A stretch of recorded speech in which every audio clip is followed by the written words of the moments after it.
Pushpa 2 already జరిగినాక గూడా 4 గంటల షోకి ఎలా అనుమతిస్తారు?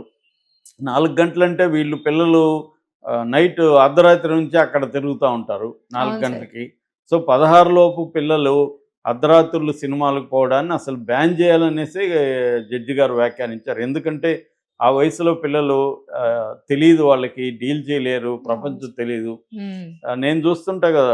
వాకింగ్ పోయేటప్పుడు గూడా ఈ కైండ్ ఆఫ్ పిల్లలే బైకుల్లో విన్యాసాలు చేస్తుంటారు. హ్మ్. వాకర్స్ మీదకి గూడా ఇలా దగ్గరగా తిప్పి కొట్టబోతున్నారేమో అన్నట్టుగా హ్మ్. ఇచ్చేసి హ్మ్. వాళ్ళని భయప్రాంతం చేసి వెళ్తుంటారనమాట వీళ్ళు. వీళ్ళకి అదొక సాడిస్టిక్ అదే ఆనందం. సార్. హ్మ్. ఎందుకంటే వాళ్ళకి రెబెల్ వితౌట్ కాజ్ అన్నట్టుగా వాళ్ళకి ఆ నేచర్ ఉంటది.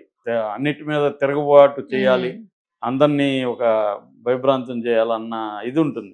అంటే సైకాలజీ భాషలో చెప్పాలంటే I am not okay. You are okay అని ఒక ఫీలింగ్ నుంచి hmm. I am okay. You are not okay అన్న టీనేజ్ ఫీలింగ్‌లోకి నేను హ్మ్. బాగున్నాను. ప్రపంచం బాలేదు అవును సార్. అన్నట్టుగా ఉంటారు వాళ్ళు. హ్మ్. అందరి మీద వ్యతిరేకత ఉంటది హ్మ్. వాళ్ళకి.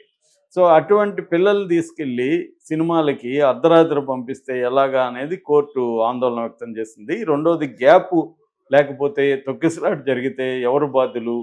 పోలీసుల మీద కూడా దీనివల్ల ఎక్కువ ప్రెషర్ పడతది గదా! పోలీసులు ఉండేదేమో తక్కువుంటారు.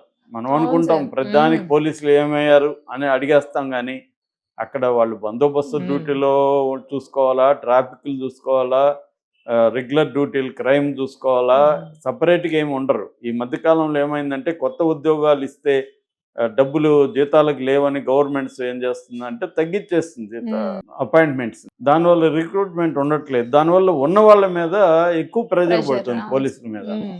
ఎక్కువ ప్రెషర్ సిట్యుయేషన్‌లో జాబ్ చేసే డిపార్ట్మెంట్స్‌లో పోలీసులు ముందుంటారు. హ్మ్. సో, అలాగా కోర్ట్ కూడా అదే వ్యాఖ్యానించింది. మీరు చేసే చర్యల వల్ల పోలీసుల మీద ఎక్కువ బర్డెన్ పడుతుంది, ప్రెషర్ పడుతుంది అనేది వ్యాఖ్యానించింది. రెండవది దీనికి టికెట్ రేట్లు పెంచుకోవడానికి అనుమతి ఎవరు ఇవ్వాలి? లైసెన్సింగ్ అథారిటీ ఇవ్వాలి. థియేటర్లకి లైసెన్సింగ్ ఎవరిస్తారో వాళ్ళు ఇవ్వకుండా హోంశాఖ ముఖ్య కార్యదర్శి మెమో ఎలా జారీ చేస్తారు? అనేది కూడా కోర్ట్ అడిగింది. హ్మ్. సో, ఆహ్, ప్రధానంగా కోర్టు దీన్ని ప్రశ్నించింది. అంటే హ్మ్. ఇప్పుడు ఆల్రెడీ రేవంత్ రెడ్డి మీద విమర్శలొచ్చాయి. ఈయన యూటర్న్ రెడ్డి అని పేరు పెట్టారు ఆల్రెడీ. హ్మ్. ఎందుకంటే ఆయన అసెంబ్లీలో ఒక భీష్మ ప్రతిజ్ఞ అంటారు కదా! అలాగా ఒక భీష్మ ప్రతిజ్ఞ చేశాడు. అవును సార్. నేను సీఎంగా ఉన్నంత వరకని. మళ్ళీ ఏమో దిల్ రాజు పోయి ఆయన ఇగోని సాటిస్ఫై చేసి వీళ్ళ ఒక 50 మందిని సినిమా ప్రముఖులంతా తీసుకెళ్ళి ఆయనకి శాలువాలు కప్పించి వంగి వంగి నమస్కారాలు చేపించే కాడికి ఆయనకి ఇగో సాటిస్ఫై అయింది. హ్మ్. ఇలా కదరా ఉండాలా మరి అందరూ వచ్చి నన్ను ఇది చేసుకోవాలి కదా! అనే దారికి హ్మ్. వచ్చాడు. అంటే సినిమా ఇండస్ట్రీ నన్ను కేర్ చేయలేదు. నేను దారికి తెచ్చుకోగలిగాను అనేది సినిమా ఇండస్ట్రీ వైపు నుంచి కూడా తప్పులున్నాయని నేను చెప్పాను. ఎందుకంటే అవును సార్. ఒక ప్రభుత్వం నిన్ను అడిగినప్పుడు హ్మ్. గద్దర్ అవార్డుల విషయంలో గానీ, డ్రగ్స్‌కి యాంటీ క్యాంపెయిన్ చేయమని గానీ, సామాజిక అంశాలకు సంబంధించి మీరు రోల్ ప్లే చేయమని అడగడం మంచిదే. ఏ ముఖ్యమంత్రి కూడా అలాగా అడగరు. హ్మ్. అడిగినప్పుడు వీళ్ళు స్పందించాలి గదా! అవును. వీళ్ళు స్పందించలేదు. హ్మ్. సో, అంటే ఏంటి మామూలుగానే సినిమా ఇండస్ట్రీ మీద క్రిటిసిజం ఏందంటే వాళ్ళు చంద్రబాబుని తప్ప ఇంకెవరిని కేర్ చేయరని ఏ ముఖ్యమంత్రిని. గతంలో హ్మ్. కేసీఆర్ అయితే పెద్దగా పట్టించుకునేవాడు కాదు. సినిమాల పట్ల కేసీఆర్‌కి పెద్ద ఇంట్రెస్ట్ లేదు. హ్మ్. కేటీఆర్‌తో బ్రహ్మాండంగా ఉండేవాళ్ళు సినిమా అంటే అందరూ పిలిచేవాళ్ళు అలాగా. అవును సార్. సో, అలాగా కాంగ్రెస్ రేవంత్ రెడ్డి ప్రభుత్వంతో లేకపోవడం వ్యక్తిగతంగా గూడా రేవంత్ రెడ్డికి ఆయన ఎవరికైనా వ్యక్తిగతంగా గూడా ఉంటుంది గదా!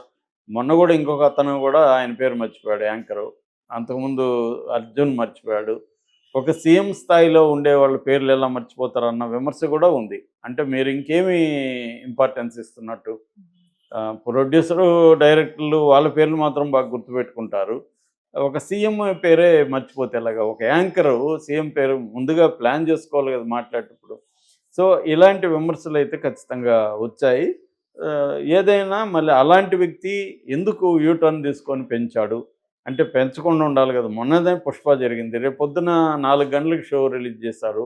సో, పెద్ద ఎత్తున క్రౌడెళ్తారు. పోలీసులు ఎట్లా ఇది జేస్తారు? ఆల్రెడీ 'గేమ్ చేంజర్‌కి' ఆంధ్రప్రదేశ్‌లో వెళ్ళి ఇంటికెళ్తూ ఇద్దరు చనిపోయారు. హ్మ్. దాని మీద గూడా విమర్శలొచ్చాయి. అంటే ప్రతి చోట క్రౌడ్స్ ఎక్కువ ఉండే విధంగా ఎందుకు జేయాలి అన్న ఇదొచ్చింది. కానీ సినిమా వాళ్ళ వైపు నుంచి చూసినప్పుడు వాళ్ళేమో మేము 400,00,00,000, 500,00,00,000 ఖర్చు పెడుతున్నాము. మీరు ఇతర ఇండస్ట్రీలకి ఇస్తున్నారు గదా! రాయితీలు ఇస్తున్నారు, వాళ్ళకి వాటరు లాజిస్టిక్స్ ప్రొవైడ్ చేస్తున్నారు.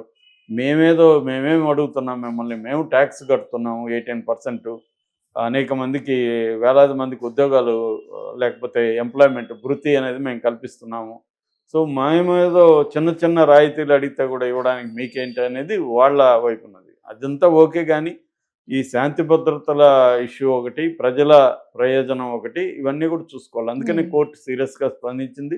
మళ్ళీ ఈ రోజుకి విచారణ వాయిదా అయ్యింది. ఎందుకంటే గవర్నమెంట్ వైపు నుంచి కౌంటర్ వేయాలి కదా. ఉమ్, సో కౌంటర్ వేయడానికి, అట్లాగే సినిమా మేకర్స్ నుంచి కూడా కౌంటర్ అడుగుతారు.